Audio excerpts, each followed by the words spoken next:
Orient bell tiles studio से आप देख रहे हैं एबीपी न्यूज। नमस्कार, मैं हूं प्रतिमा मिश्रा। दिन की हर बड़ी खबर के साथ आइए शुरू करते हैं भारत की बात। शुरुआत उन खबरों से जिन पर विस्तार से करेंगे चर्चा। भारतीयों के लिए आज हम ईरान इजराइल युद्ध का सबसे आसान विश्लेषण करने जा रहे हैं। हम आपको दिखाएंगे कि मिडिल ईस्ट की इस जंग में आज कयामत की रात है। ईरान के सुप्रीम लीडर खामेनेई ने वो कौन सी कसम खाई है जो नेतन्याहू और ट्रंप की टेंशन बढ़ा रही है।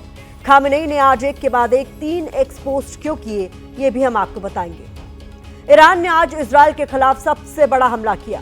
तेल अवीव का डिफेंस सिस्टम हमलों के आगे नाकाम दिखा। क्या जंग में कमजोर पड़ रहा है इजराइल, ये खबर भी आपके सामने होगी। और रात 8:30 बजे आप मेरे साथ देखेंगे स्पेशल रिपोर्ट। क्या ट्रंप को मुनीर पसंद है, लेकिन शुरुआत इजराइल ईरान संघर्ष के दृश्यों के साथ।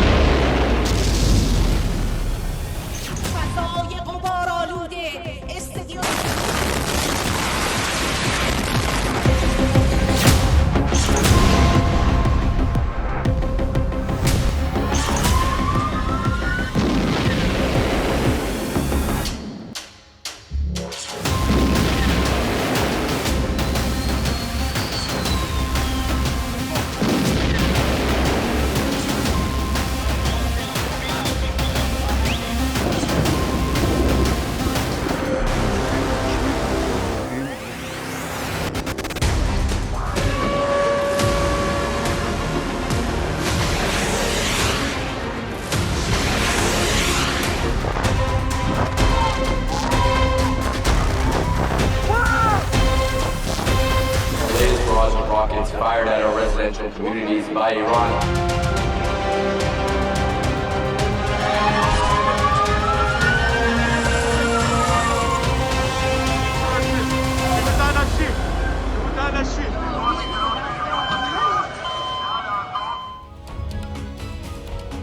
तो आज हम उसी ग्लोबल खबर की बात कर रहे हैं जिसकी लोकल स्तर पर हर तरफ जमकर चर्चा हो रही है। भारतीयों के बीच ईरान इजराइल युद्ध की ही बातें चल रही है। इसलिए आज पश्चिम एशिया या मिडिल ईस्ट में भड़की इस जंग को हमने अपनी कवर स्टोरी बनाया है। इस युद्ध से जुड़ी आज की सबसे बड़ी खबर यह है कि ईरान के हमलों के आगे इजराइल पस्त पड़ता हुआ नजर आ रहा है। न्यूज एजेंसी एपी की रिपोर्ट के मुताबिक ईरान ने मल्टीपल वॉरहेड्स वाली मिसाइल से इजराइल पर अटैक किए हैं। अब इजराइल कह रहा है कि उसका लक्ष्य ईरान में सत्ता परिवर्तन नहीं है, लेकिन इस टकराव का अंजाम ये जरूर हो सकता है। इस बीच बड़ी खबर सामने आ रही है। इजरायली डिफेंस फोर्स आईडीएफ के मुताबिक थोड़ी देर पहले ईरान की तरफ से बैलिस्टिक मिसाइल अटैक किया गया है। हमले को लेकर उत्तरी इजराइल में सायरन गूंज रहे हैं।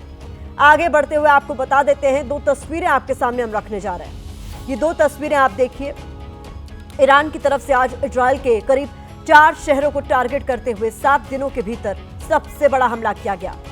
इजराइल का दावा है कि इस हमले में ईरान ने सोरोका अस्पताल को निशाना बनाया। हालांकि ईरान का दावा उससे अलग है, उसके बारे में भी हम आपको बताएंगे। लेकिन अब दूसरी तस्वीर पर जरा गौर कीजिए। ये तस्वीर गाजा की है, जहां पिछले करीब 1.5 साल से इजरायली फोर्सेस मिसाइल, गोला और बम बारूद बरसा रही हैं। इजराइल के हमलों से गाजा खंडहर में तब्दील हो चुका है। गाजा की तस्वीरें तो दुनिया के लिए आम हो चुकी है, लेकिन पहली बार ईरान के हमलों से इजराइल में भी गाजा जैसा ही मंजर नजर आ रहा है। ईरान के हमलों से इजराइल की राजधानी तेल अवीव समेत कई शहरों में भीषण नुकसान हुआ है। यानी इजराइल अमेरिका की जंगी धमकियों से ईरान झुक नहीं रहा। ईरान इजराइल के आज के हमलों पर हम आपको वॉर रिपोर्ट भी दिखाएंगे, लेकिन पहले ईरान इजराइल युद्ध के 7वें दिन की 7 बड़ी बातें आपको बता देते हैं। ईरान की तरफ से आज इजराइल के 4 शहरों पर बड़े हमले किए गए। ईरान ने इजराइल की राजधानी तेल अवीव पर मिसाइल स्ट्राइक की। स्टॉक एक्सचेंज की जो बिल्डिंग है उसे तबाह कर दिया गया। इजराइल के बेशरबा शहर को बैलिस्टिक मिसाइल से टारगेट किया गया। इजराइल का दावा है कि ईरान के हमले में सोरोका अस्पताल को नुकसान पहुंचा है।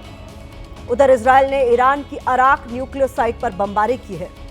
यही नहीं, ट्रंप ने वॉल स्ट्रीट जर्नल की उस रिपोर्ट को खारिज किया जिसमें ईरान पर हमले की योजना को मंजूरी देने की बात कही गई थी।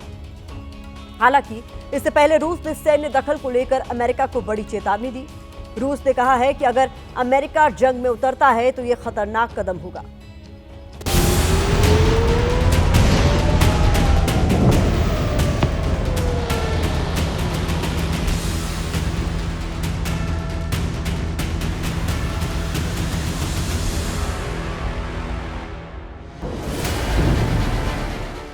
भारतीय के तौर पर आप ईरान इजराइल युद्ध को किस तरह देख रहे हैं?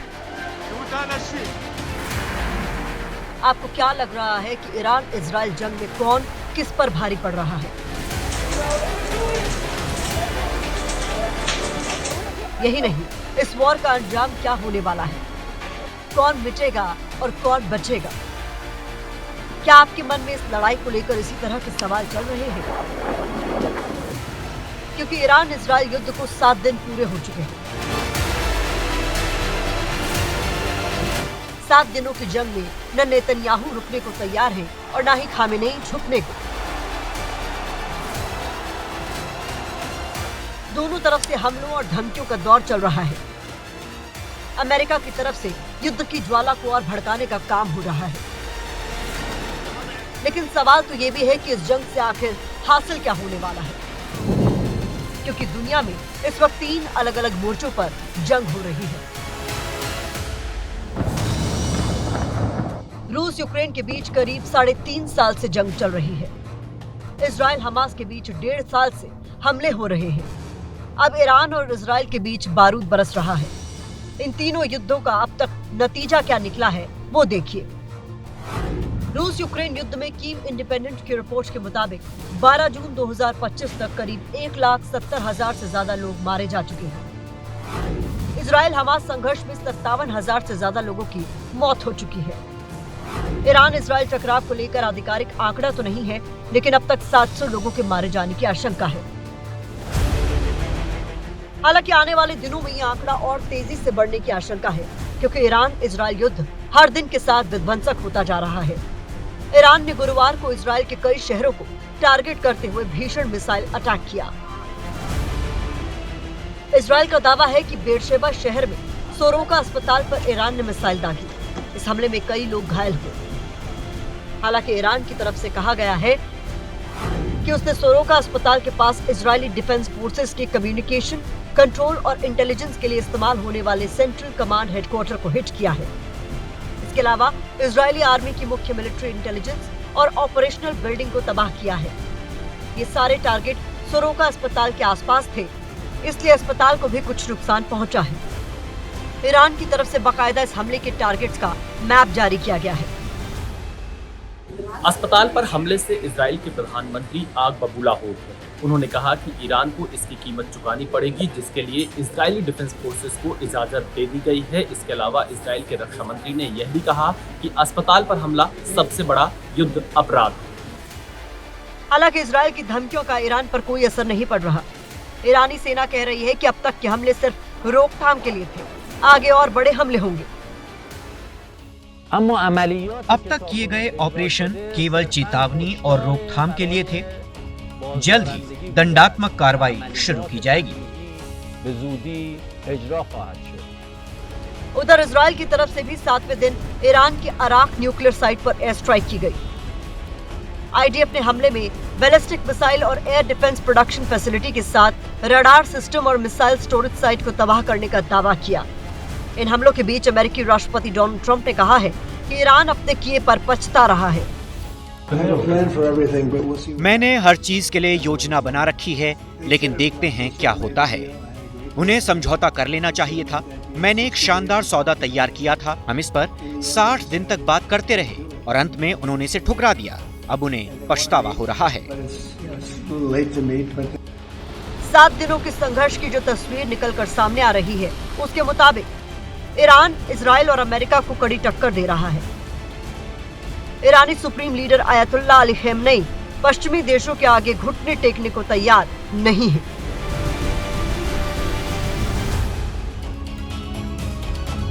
ईरान के सुप्रीम लीडर खामेनेई ने एक बार नहीं बल्कि बार बार कहा है कि वो ना अमेरिका के आगे झुकेंगे और ना इजराइल के सामने घुटने टेकेंगे। ईरान जिस तरह से इजराइल पर मिसाइल वर्षा कर रहा है, उससे साफ है कि ईरान पहले से ही पूरी तैयारी कर चुका था।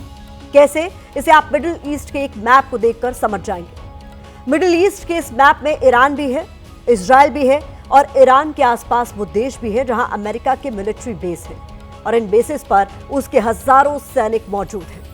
एयर डिफेंस सिस्टम भी लगे हुए हैं। अब ईरान जब इजराइल पर मिसाइल दाग रहा है तो इराक, सीरिया, जॉर्डन में बने अमेरिकी बेस से ईरान की मिसाइलों को इंटरसेप्ट कर गिराया जा रहा है। लेकिन ईरान इतनी बड़ी संख्या में मिसाइल अटैक कर रहा है कि इन देशों में बने अमेरिकी बेस भी ईरान की बहुत सारी मिसाइलों को रोक नहीं पा रहे।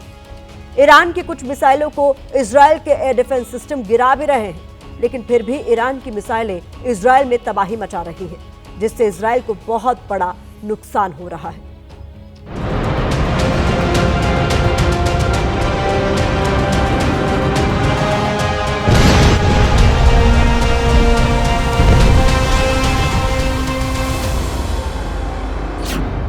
मैसेज क्लियर है, खामेनेई रुकेंगे नहीं।